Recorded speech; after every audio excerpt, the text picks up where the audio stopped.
빌리 그레엄 목사님의 부흥 사역에 찬양으로 섬겼던 킴 윅스라는 시각장애 여성이 있습니다. 그녀는 한국 전쟁 중에 실명하여 고아원에서 자랐는데 어떤 미군의 도움으로 미국에 가서 인디애나 주립대학을 나왔습니다. 그 후 오스트리아로 가서 성악을 전공해 유명 찬양 사역자가 됩니다. 그녀가 찬송하면서 한 번은 이렇게 간증했습니다. 사람들이 시각장애자인 나를 인도할 때 저 멀리 뭐가 있다고 말하진 않습니다. 그래서 바로 앞에, 내 발 앞에 물이 있으니 건너라, 층계가 있으니 발을 올려놓으라, 이렇게 얘기합니다.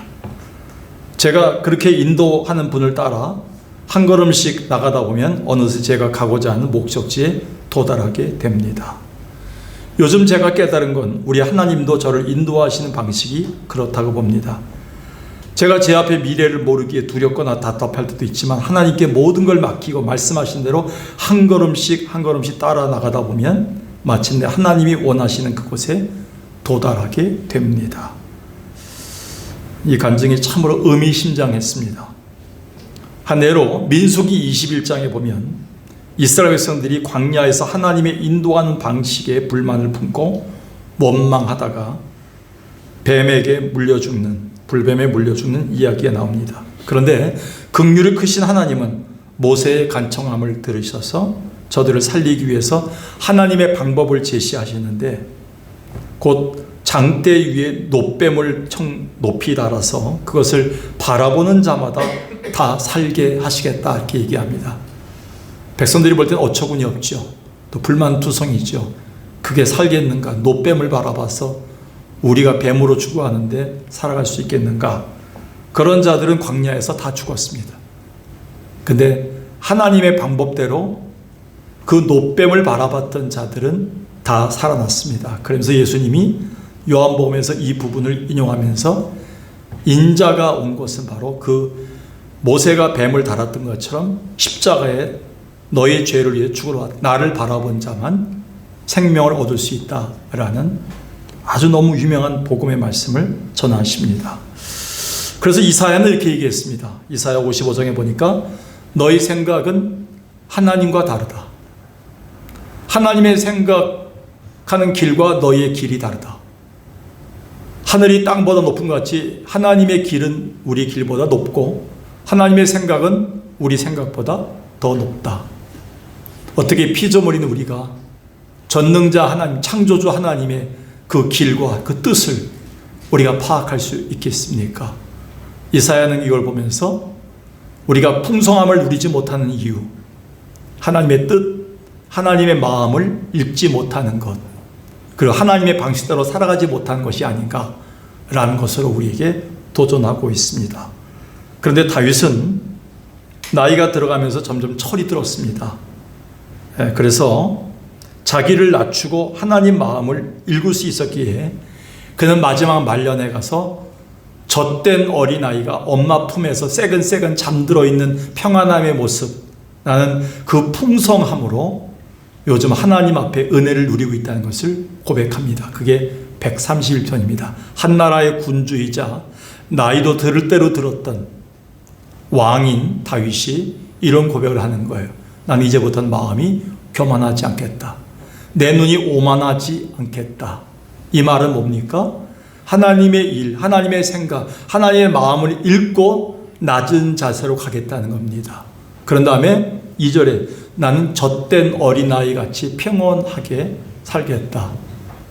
나는 그 주님 안에서 풍성함을 누리고 있다는 것을 고백하고 있습니다.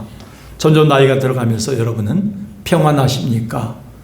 아니면 온갖 걱정, 염려, 불안들로 인해서 약을 먹지 않으면 살지 못하는 세상을 살아가고 있습니까? 여러분, 수많은 표 중에서 왜 하나님께서 석광교회를 아시는 주님이 2024년에 교회 표를 주님의 풍성함을 잇는 교회로 코로나 팬데믹 이후에 우리에게 주셨을까요? 나이가 들은 만큼, 교회 역사가 오래된 것만큼 기도하고 말씀을 아는 것만큼 주님의 풍성함을 누리지 못하고 영적인 빈곤을 겪고 있기 때문에 하나님이 수많은 것 중에 부족한 종을 통해서 이 표를 주셨다고 생각합니다. 올해 여러분 거기에 목숨을 걸어야 됩니다. 올해 주님께서 우리 가정에, 내 삶에, 우리 자녀들에게 풍성함을 주지 않으시면 내가 받을 데가 없습니다. 주님, 너무 힘듭니다. 빈약합니다. 절망점이다. 하나님 우리를 풍성케 하옵소서. 올해 목숨을 걸고 하나님께 나가야 됩니다. 그런 의미에서 오늘 말씀은 굉장히 큰 교훈을 줍니다. 이스라엘 민족이 미디안 족속으로 인하여 처참한 수탈과 고통을 당한 지가 7년이 됐습니다. 7년 동안 농사 지은 거 다 뺏기고요. 아들, 딸 다 뺏기고요. 죽음 당하고요. 나가서 노예 생활하고요. 나라가 아니에요. 가정이 아니에요. 아버지가 아닌 거예요. 미디안에 의해서 수탈당하고 정말 압제당하고 인간 이하의 취급을 받으며 살았습니다. 하나님 백성들이 왜? 죄 때문에. 근데 하나님은 백성들의 기도와 기도원의 기도를, 하나님은 백성들의 그 기도를, 고통을 들으시고 그들을 구원하기 위해 사사 기도원을 세워서 세밀한 지시를 통해 풍성함의 기적, 승리를 누리게 하시는 장면이 오늘 성경에 나옵니다. 근데 뭔가 이상합니다. 하필이면 그 대단한 사사, 이스라엘을 구원할 그 심판자, 그리고 심판장, 그리고 장군을 세워야 되는데 그 사람을 하필이면 농부였던 기드온을 사사로 세웁니다. 그리고 미디안과의 전쟁을 위해 명령하신 방법들을 보면 정말 어처구니가 없습니다. 그런데 그 결과는 하나님의 완전한 승리로 귀결됩니다. 정말 기드온이 살았던 당시는 모든 걸 빼앗겨버린 빈곤의 시대였습니다. 이스라엘을 적국 미디안에 비교해 볼 때 너무나 빈약한 그 자체였습니다. 그런데 누구보다도 기드온은 무엇보다도 풍성한 은혜를 누린 자가 되었습니다. 그 풍성함을 오늘 우리가 누릴 차례가 아닌가요? 이제 본론으로 우리가 들어가서 말씀을 연구해야 되겠죠. 그렇다면 그날 기드온이 누렸던 승리, 곧 풍성함의 은혜는 어떤 것들이었나요? 기드온이 누렸던 은혜는 세 가지였습니다. 첫 번째 한번 읽어볼까요? 시작. 부족함이 주는 은혜입니다. 최병락 씨가 쓴 부족함이란 책이 있습니다. 부족함이란 이 책의 부제가 더 은혜가 됩니다. 은혜를 담는 그릇 써 있습니다. 부족함, 은혜를 담는. 거기서 저자는 이렇게 얘기합니다. 내가 내 힘으로 달려갈 때는 하나님이 옆에 계심을 알지 못했다. 그러나 내 힘이 다 빠지고 더 이상 발걸음을 옮기지 못할 때 비로소 하나님이 옆에 계심을 깨달았다. 이렇게 나의 부족함은 하나님의 완전하심을 드러내는 도구가 된다. 즉 저자는 지금 우리가 부족하다고 느끼는 것들을 우리 하나님은 아주 특별하게 여기고 계심을 강조하고 있습니다.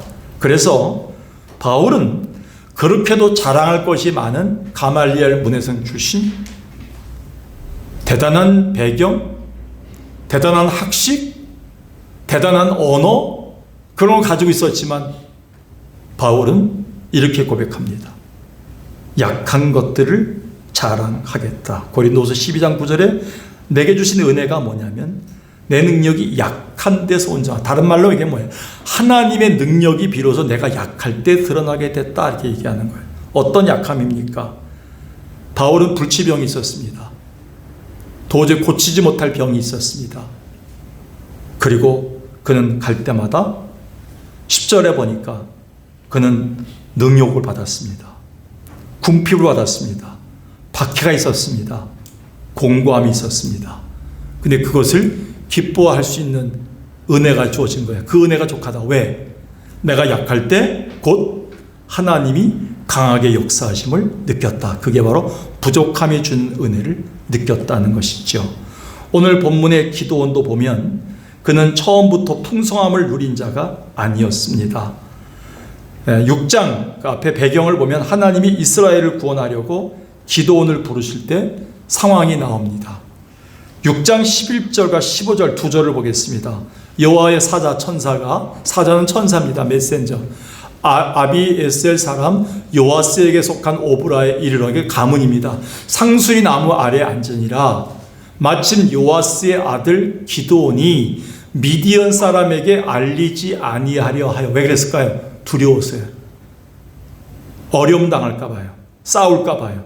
그러니까 싸움을 싫어하고 약하고 다른 사람 눈치 보던 사람이에요. 기드온을 거기서 뭐 하고 있어요? 밀타작을 하고 있어요. 농부를 뽑습니다. 하나님께서 이스라엘을 구원할. 얼마나 약합니까? 아니나 다를까 15절에 내가 너와 함께 하겠다 했는데도 불구하고 15절에 이렇게 얘기합니다. 오 주여, 내가 무엇으로 이스라엘을 구원하리까? 보소서, 나의 집은 므낫세 중에 극히 약하고 나는 내 아버지 집에서 가장 작은 자다. 자기의 위치나 가문이 너무 위대한 용사가 되기는 글렀다는 겁니다. 깜이 안 된다는 겁니다. 한마디로 부족하다는 겁니다. 포도농사, 밀농사를 짓던 농부, 가문 또한 그리 대단하지 않은 가문이었는데 그것뿐인가? 하나님의 동행 약속을 받고 가다가도 또 의심이 생긴 사람이에요. 한번 6장 17, 37절 두 절만 보겠습니다. 기드온이 이렇게 얘기합니다. 만일 내게 주께 은혜를 얻었사오면 나와 말씀하신 분이 주 되시는 표징, 하나님이 살아계시고 하나님이 함께 하시는 표적을 보여달라고 얘기합니다.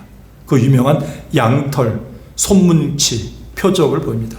이 마당이 적고 양털이 마르고 양털이 적고 마당이 마른 두 가지 표적을 통해서 하나님은 이거 나 같으면 한번 귀싸대기 때리고 보냈을 텐데 하나님은 끝까지 참아가면서 이 기드온을 갖다가 훈련시키십니다. 근데 기드온이 이렇게 약한 자였어요.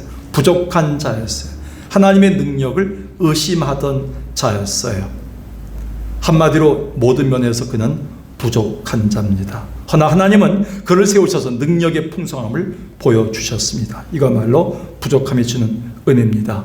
제가 아침에 생각했어요. 일부 예배 때도 모두 건강하면, 아무 질병이 없으면, 자식이 다 잘 되면, 남편 일이 너무 잘 되면, 사업이 너무 잘 되면, 거기다가 또 잘생기기까지 하면 석강교회 나올 사람은 아무도 없다는 겁니다. 물론 저나 몇 사람들이 잘생기긴 잘생겼지만 이제야 웃는군요. 난 마스크 쓰고 있어서 안 웃는 분인 줄 알았어요. 여러분, 너무 잘난 사람들 교회 없습니다. 신앙생활 안 합니다. 하나님께 엎드리지 않습니다. 주여 주여 부르지 않습니다. 부족하기 때문에 은혜를 채워주신 줄로 믿습니다. 모자라기 때문에 주님이 나머지를 채워주신 거예요. 오늘 성경을 보겠습니다. 성경에 보니까 하나님이 뭐냐면 이스라엘 백성들에게 전쟁을 하자 기드온을 보냈는데 가보니까 적군 미디안 족속이 13만 5천 명입니다. 7장 마지막에 가보면 13만 5천 명이면 바다에 모래와 같습니다. 그런데 이스라엘 민족 중에 농사 짓던 사람들 해갖고 미디안과 싸워서 나갈 사람 이렇게 모여보니까 군대가 3만 2천 명이 모였어요. 4배가 넘어요. 이걸 어떻게 해야 되겠는가 고민하고 있는데 주님이 이렇게 얘기합니다. 사사기 7장 2절, 4절, 7절, 3절 보겠습니다.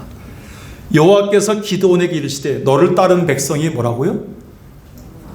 너무 많다. 이게 웬 말입니까? 하나님이 보시기에, 하나님이 계산하시기에는 하나님의 능력이 역사하고 하나님의 능력이 너 가운데 드러나기에는 너무 인구를 많이 가졌다는 거예요. 13만 5천 명과 싸우기 위해서 3만 명이 모였는데 3만 명이 너무 많다는 게 추려내라는 거예요. 4절 보겠습니다. 여호와께서 또 기드온에게 이르시되 백성이 아직도 많다. 처음에 추려낼 때 두려워하는 사람들 2만 2천 명이 도망갔어요. 근데 몇 명 남았어요? 10,000명 남았어요. 10,000명도 뭐야? 너무 많다. 물가로 가라. 물가에 가서 물 먹는 방법 보고 한번 추려보자.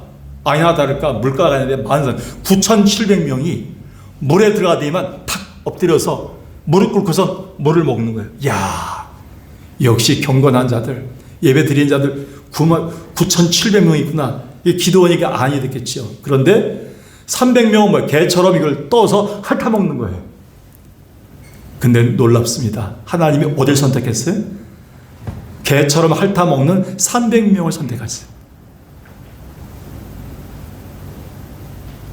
여러분, 기도원은 무엇보다도요, 부족함이 주는 은혜를 깨달은 거예요. 오늘 제가 10을 가지고 있었는데 다 잃어버리고 하나밖에 안 남았다면 감사하셔야 됩니다. 오늘부터 우리는 그 9이 누군 거예요? 그 9은 누가 채워주는 거예요? 하나님의 능력으로 채워주는 거예요. 할렐루야. 근데 내가 9를 가졌으면요, 하나님 의지하지 않아요. 한번 주여 하다 집에 가버려요. 예배당 또 나가다가 안 나가요. 안 나가도 되니까. 잘 되니까 뭐든지. 나중에 와장창 퉁창 깨질 때요, 헤어날 방법이 없습니다. 사람들은요. 하나님은 300명까지 줄여갖고요, 부족할 때 하나님이 내려주시는 그 능력의 은혜를 체험하게 하십니다. 그 결과가 뭡니까?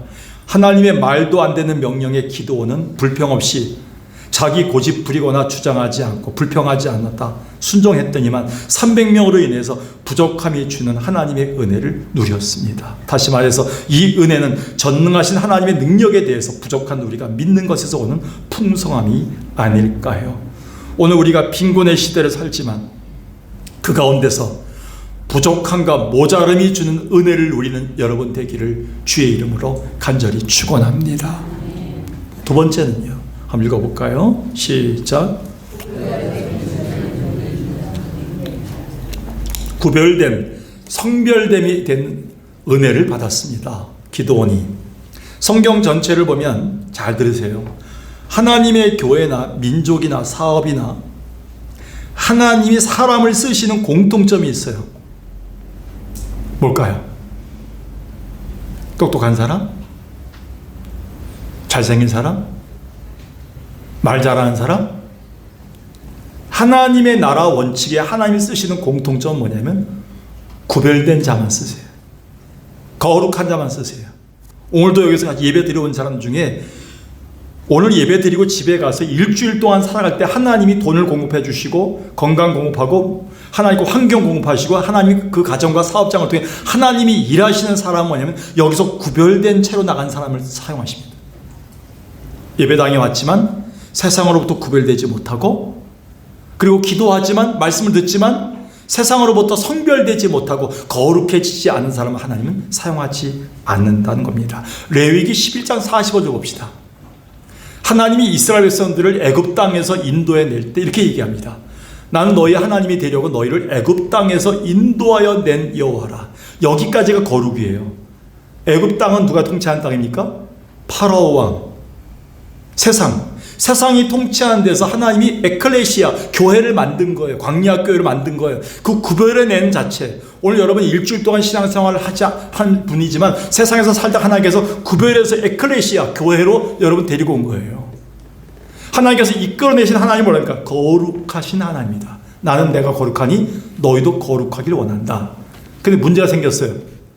죄악이 있는 인간들, 아직도 죄가 있는 연약한 인간은 거룩한 하나님을 보면 그 빛 가운데 다 죽게 되어 있습니다. 하나님의 영광을 본 순간 인간은 살아남을 사람이 없어요. 그런데 어떻게 인간이 주님처럼 거룩해지기 위해서 살 수 있을까요?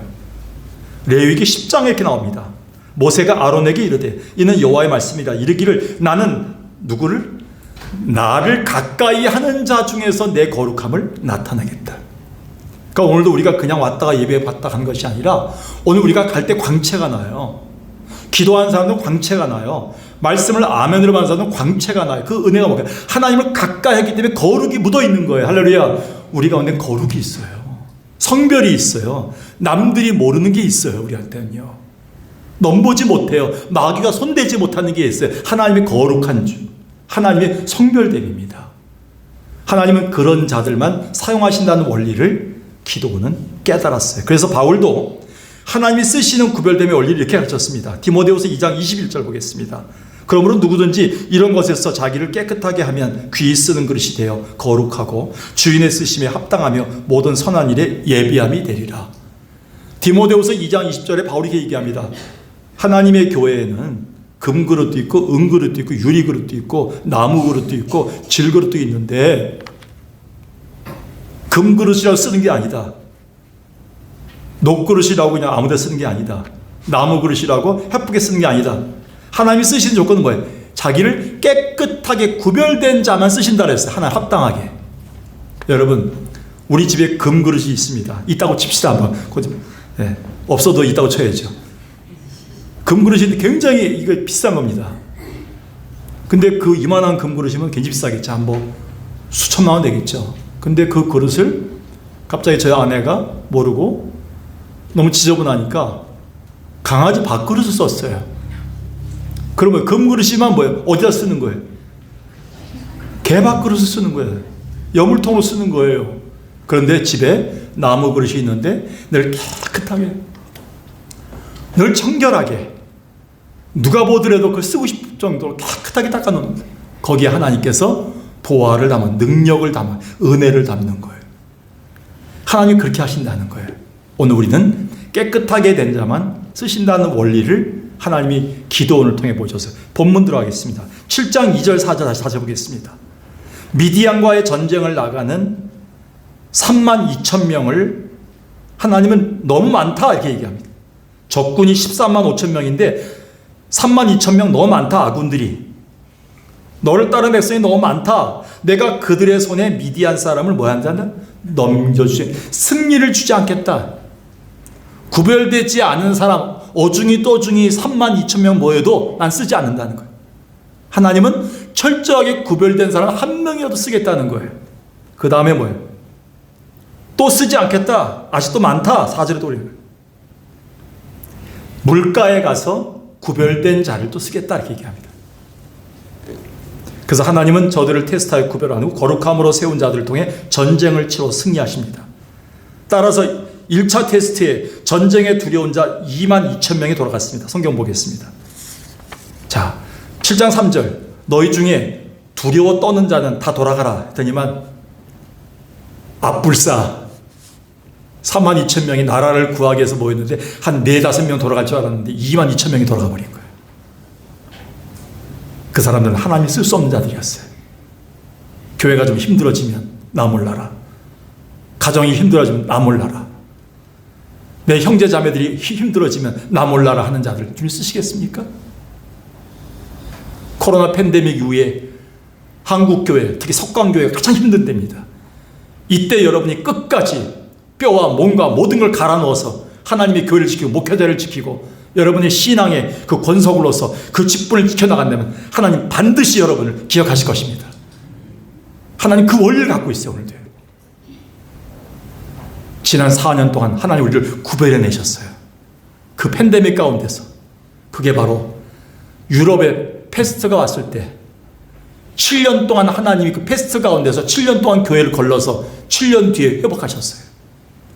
패스트는 3년이었지만 7년이 지나니까 교회가 회복되더라고요. 유럽에. 저는 그걸 보면서 역사는 흐른다는 거예요. 똑같이 반복된다는 겁니다. 오늘도 여러분 잘 보세요. 그래서 1차 테스트에서 10,000명밖에 안 남았을 때 10,000명이면 가능한 것 같아요. 10,000명이 특공대 되면요 14만 5천 명 상대할 수 있어요. 일당 13. 그런데요 하나님이 너무 많다. 물가로 가라. 물 먹는 방법을 통해서 개같이 물로 핥아서 먹는 자를 택하라. 구별하여 서라. 성경 보십시다. 잘 보니까 누구든지 개가 핥는 것 같이 혀로 물을 핥는 자들은 너는 뭐해? 따로 세워라. 하나님이 쓰신 원리는 따로 세워서 쓰십니다. 성도들이 많은 게 중요한 게 아니라 그 사람 중에 따로 쓰신 사람은 사요. 어떤 경우에 이제 한 1,500명 모이는 교회 목사님 자주 만나는데 목사님이 저한테 얘기하세요. 목사님, 석강교회나 우리 똑같습니다. 하나님이 꼭 일하시고 같이 쓰시는 일꾼들은 50명입니다. 늘 50명만 전화할 수 있고 50명만 나올 수 있대요. 늘 힘들 때 어려울 때. 제가 그걸 느끼면서 하나님이 구별된 자들을 계속 쓰시는구나. 다시 한번 느낍니다. 따로 세워라.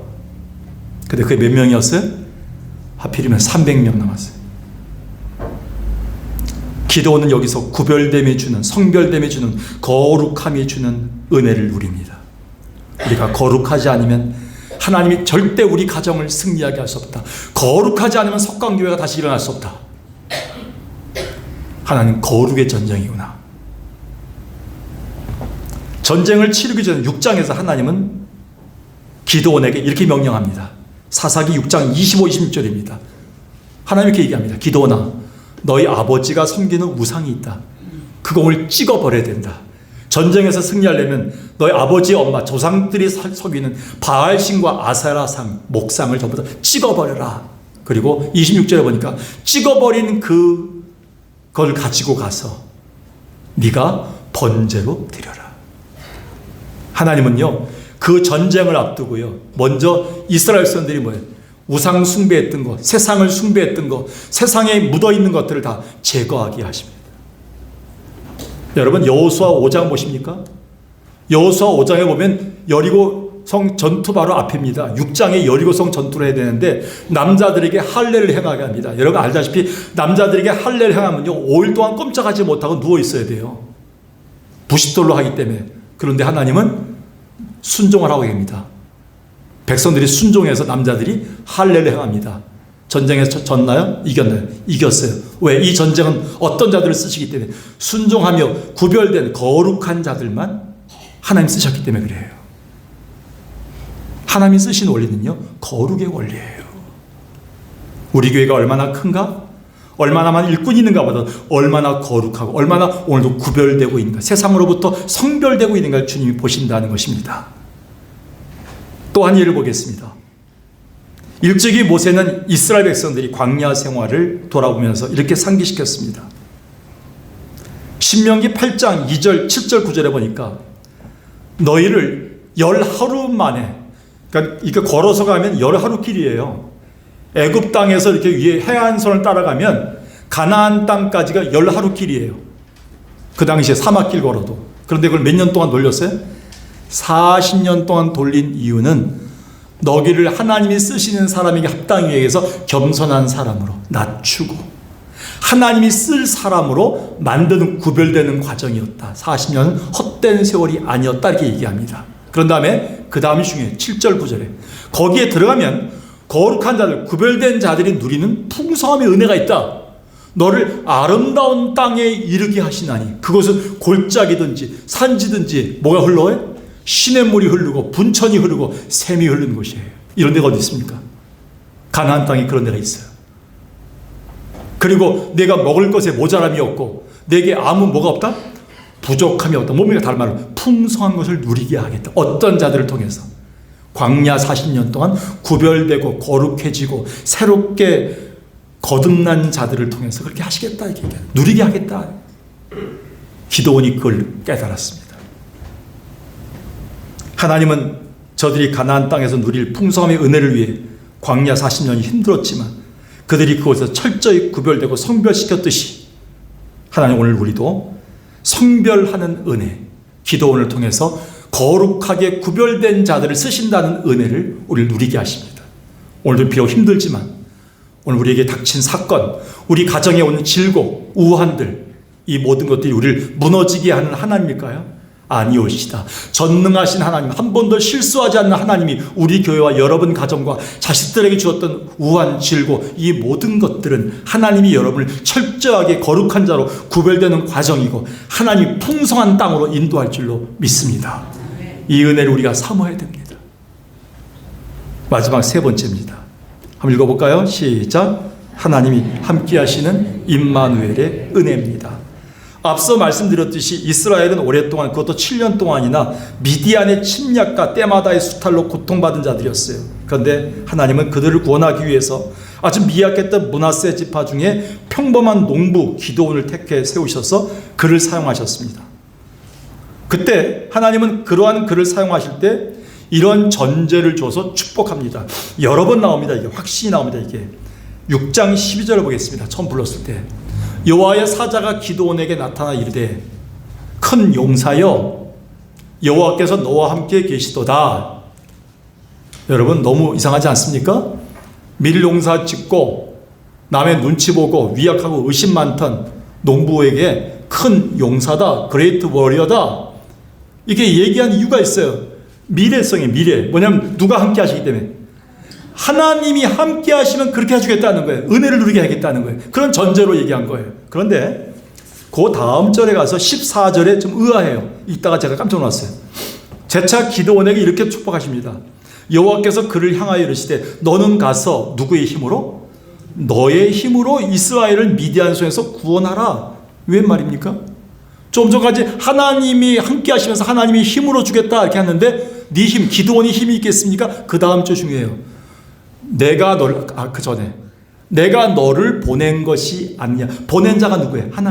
하나님의 힘으로 하는 힘으로 기드온이 승리하신다는 걸 다시 재차 강조한 것입니다.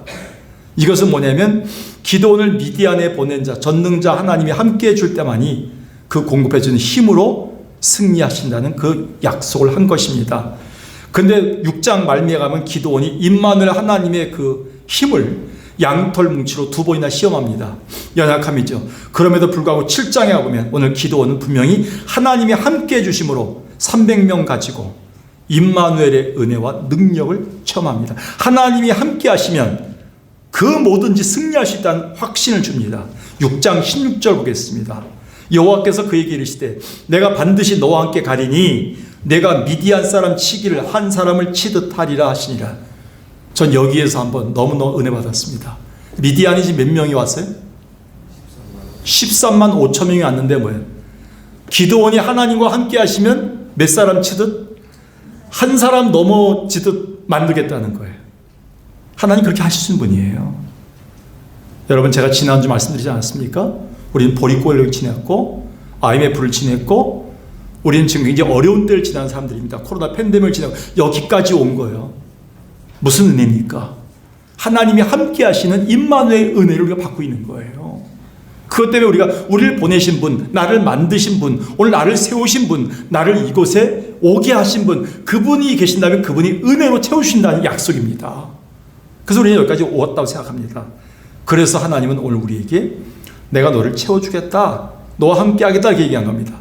더 놀라운 건 이 승리의 풍성한 약속을 적군과의 대화 속에서도 듣게 하셨습니다. 어느 날 하나님은 의심하고 있는 기드온에게 적군에 가서 한번 염탐하라 이렇게 얘기합니다. 보초를 데리고 와서 자기 부하들에게 염탐했는데 그 적군이 텐트 안에서 꿈을 꾸다가 벌떡 일어나서 자기 친구를 깨웁니다. 미디안 군사가 이렇게 얘기합니다. 저기 가보니까 요아스의 아들 기드온이 와서 우리를 갖다가 곧 전체를 보여주세요. 14절에 내 손에 하나님께서 넘겨주리라는 말을 했다. 그런데 15절에 그 아들 기드온의 칼이 우리에게 임해서 우리는 다 죽을 것이다. 우리는 쫓아날 것이다. 이런 얘기를 합니다. 그러니까 벌써 전의가 상실된 거예요. 하나님이 일이 다 만들어주고 있는 거예요. 그리고 15절에 보니까 기드온이 힘을 내갖고요. 자기의 진군에 들어와서 백성들을 깨웁니다. 일어나라. 우리가 오늘 나가서 승리를 쟁취하자. 나가자. 하나님은요. 하나님이 함께 하시면 믿지 않는 사람을 통해서도 어린 아이를 통해서도 우리 전혀 생각지 못했던 사람들의 말을 통해서도 하나님이 나와 함께 하신다는 걸 보여줄 때가 많습니다. 이게 하나님이 함께 하시는 은혜예요. 오늘도 우리는 기드온이 처음 했던 하나님이 함께 하신 은혜를 경험할 때입니다. 요나단은 이렇게 얘기했습니다. 우리에게 사무엘상 14장 6절에 여호와께서 우리를 위해서 일하실까 하노라. 너 힘들었거든 요나단이요. 그런데 여호와의 구원은 사람이 많고 적음에 달리지 아니하였습니다. 여러분 통계 숫자, 여러분 숫자에 너무 민감하지 마세요. 거기 무너집니다. 숫자에 너무 민감하면 마귀가 그거 갖고 자꾸 시험합니다. 우리에게. 우리는 그 어려운 시절을 보내면서 하나님의 능력이 더 크다는 걸 우리가 알고 있어요. 하나님이 함께 하신 능력은 숫자를 넘어섭니다. 하나님의 역사가 있기 때문에 그렇습니다. 오늘 우리가 해야 될 일은 바싹 엎드려 우리의 무능함과 연약함을 인정하고 오롯이 주님의 함께 하심과 그 능력을 구하는 일뿐입니다. 오늘 우리는 할 수 없습니다. 나이도 많이 들었습니다. 너무 힘이 약해졌습니다. 코로나 팬데믹 이후에 원동력을 잃었습니다. 우리의 모든 자원들이 없어졌습니다. 그런데 오늘 성경을 통해 주님은 우리에게 이렇게 얘기합니다. 하나님이 함께 하시면 임마누엘의 은혜를 경험해야 된다. 그게 풍성함의 은혜다. 우리는 할 수 없으되 주님이 함께 하시면 할 수 있다. 여러분 믿습니까? 할 수 있다 하신 이는 나의 능력 주 하나님 의심 말라 하시고 물결 위 걸으라 하시네. 할 수 있다. 할 수 있다 하신 주 할 수 있다 하신 주